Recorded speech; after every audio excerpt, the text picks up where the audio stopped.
Pagkaligo mo, syempre basa. Ang pagpatuyo mo, either kung halimbawa meron ka mang blower na maliit o ano, dito mo babanatan. Ayan, ayan. Mabasa. Pag basa yan at dinunon mo, magkakaboy yun sa ilalim. So, upside down. Ganun lang ha. Saka mo siya, salubungin dito sa bangs mo. Ayan. Ito, gaganyan sa gilid. Ayan ha. Sasalubungin mo siya, parang nagtatagpo ito. Magilid, ganyan mo, para makita. Ayan.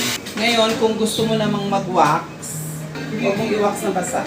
Ang wax hindi ilalagay sa palad, sa dulo lang ng mga daliri. Ayan, ganyan.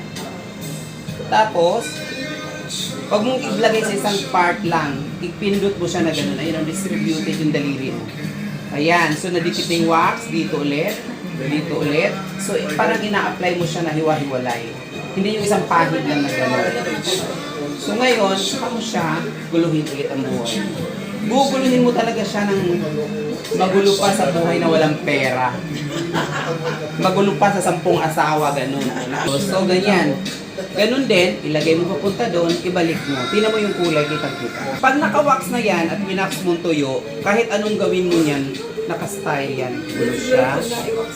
Pwedeng naka-ganyan, yung mga nakatigwas, yung mga nung araw.